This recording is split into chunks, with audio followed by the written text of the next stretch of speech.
Well, since I had some time with the truck, since the trailer's even fixed, I had some paint chips on my fender and front of my bumper, and I was trying to decide which color to use. Didn't have a color to match my truck, but I went to like O'Reilly's, and they had two colors pretty similar, so that's them there, and I was just trying to figure out which ones to use.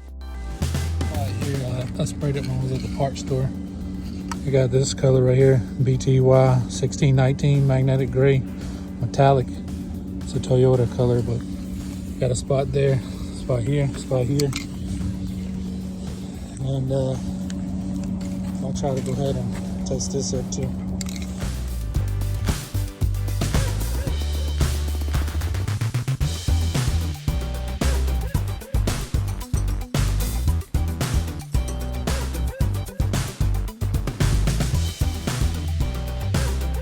Leftover 2-in-1 primer.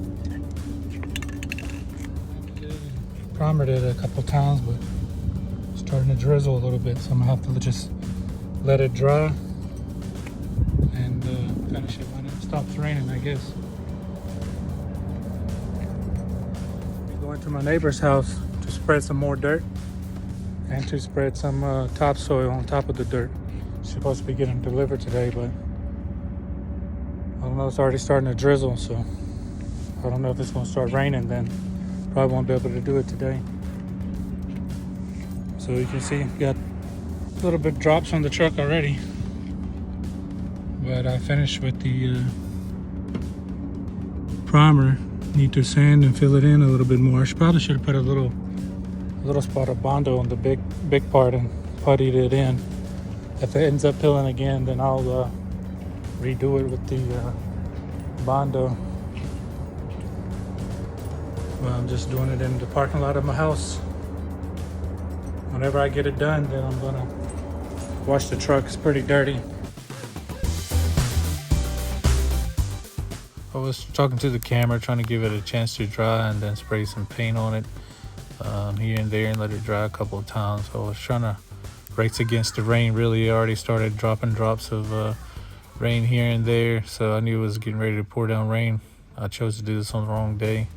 Still had some more stuff done. Then I was trying to sand around different areas and paint and blend it in, try to match it as best as possible. But as you can see right now, I didn't beat the rain, and pretty much the rain destroyed the fender. So it's one thing you can't have is rain when you start painting. So I should have known better, but I was just trying to hurry up and rush and get it done because I had some other stuff to do.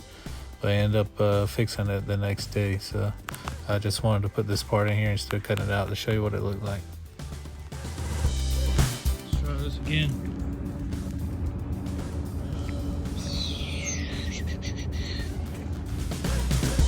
Was the second day and second attempt to try to fix this. End up sanding the whole fender and end up sanding the chip spot a little bit bigger and a little bit more. That way you couldn't see the area as much where the big chip was, and got some degreaser cleaner to get all the oil and grease off. That's the cleaner I used to have the best chance for the primer to stick to it. But then you'll see right here, after I primed it, it started dripping a little bit. Water drops through the tent again. Right there you see the water drip. So I got the tent because I know it's supposed to drizzle the next day, but like I said, you can't do it in the water and the rain. So I was just trying to get it done and was ready to get it done and rushing. So I learned my lesson from the first day, and the second day I just knew it wasn't going to work. So still dripping all over the truck, so how can I do it right now? I ended up going back to the store and getting a dark shadow gray. It was a 4 color, but it ended up matching a lot better. It was a little darker. Finally stopped raining today, but looks like it's gonna rain again. This is what I got going on. I left the primer like it was, just sanded the whole entire panel, and once I got it finally sanded and smoothed out, then I started to use base coat. And as you can see, it started showing through just a little bit because I was hitting it with light coats.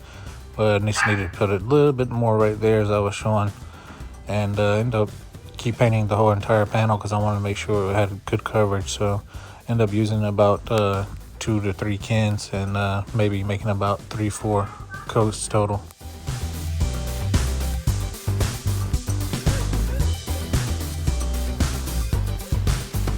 Here, 2K Max, supposed to wear respirator because this is for professional use. It comes with a red cap underneath. You put it here and you push it in. It's a two-step. So it's got clear and hardener both. So once you push this in there, it releases the hardener into the can. And it's like more of a high gloss. So far I've put some one coat of gloss. Second coat, so a little bit more heavier wet coat.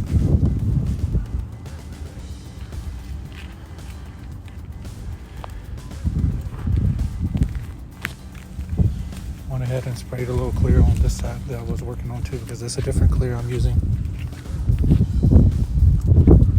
Yeah, I peeled off the bottom layer of tape. You can see I got a little line there, and it's a little rough edge because I sanded it already. But right here I didn't get the edge of the tape down good, so I got a little paint there.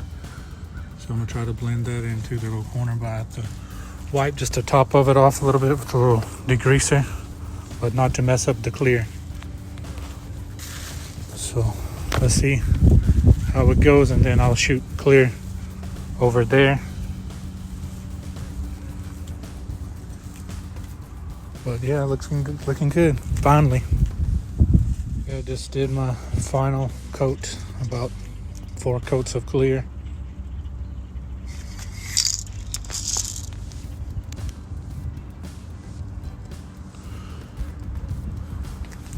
Removed another tape line.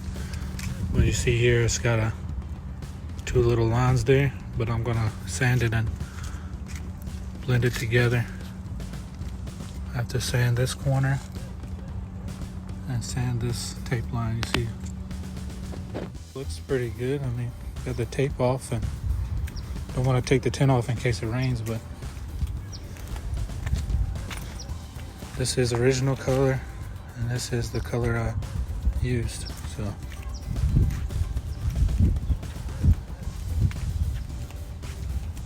still gotta sand it, buff, and cut it because I had to get these lines out.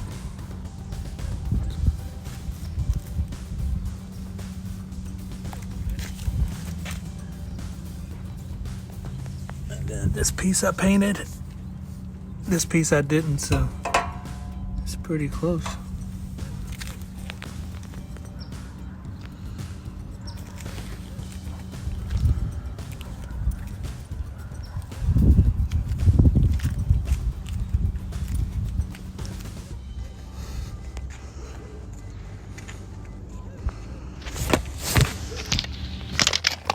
So I want to fix this. I had to drill holes right here when I was on the road because this keeps coming loose. It's brackets broke. You see, I keep putting zip ties. But I'm about to put some nuts and washer in here. So I ended up putting bolts and nuts in that one, and then at the other location I showed you with the zip ties, when I finished putting new nuts and bolts, so I went back there and just tightened it back and put new zip ties, and it was good to go. So I just moved on to the other side, the passenger side. I ended up just leaving the original hardware because it's nice and tight. It's not moving at all. So this bolt is kind of squared off. I'll still tighten it with my drill, so it's not going anywhere. So this side is fixed now. Owner-operated life. You company drivers don't have to worry about this. I didn't really have to fix my fender on the other side, but you know, I just wanted to get it done. Hopefully when they pressure wash it, it doesn't start peeling again. But you can see it doesn't really have that much orange peel. This is the original paint, and this is, you can tell a little bit difference. It's a good thing about working on stuff. You got buckets for fender clips, plastic rubber pieces. So I'll get here all my washers, nuts, and a bunch of lug nuts. And here's all the bolts. And then I got a bucket of screws in the semi truck.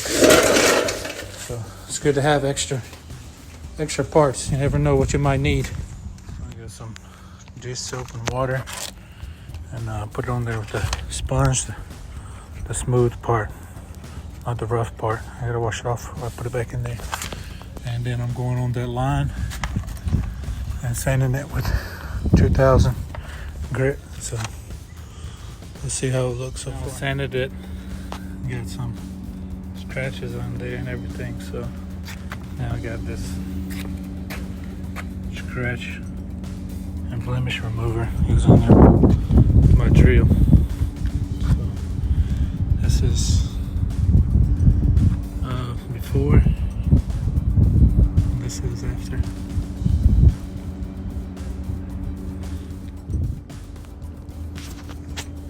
Still got some scratches here. I'm about to sand those out and then polish again.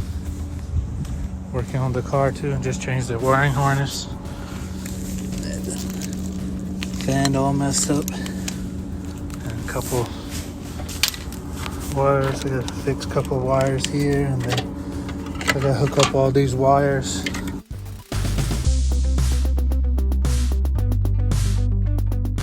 After I buffed it out, it started looking really good. If I would have did it over right here on top of the hood, you see the little hood line there, I probably would have just taped off the hood and started all the way from the top of the fender panel. That way I wouldn't have to worry about those lines. But yeah, it was blending in nicely, I thought, and I ended up doing the tape line right there on the body line. So I mean, still a little bit color variation, but it's kind of hard to tell, and that body line helps blend it in too, and end up polishing the whole fender. But once I washed the truck and polished the truck or whatever, you know, it blend in really well with each other. I think overall was a good repair and a good use of my time while my trailer was in the shop.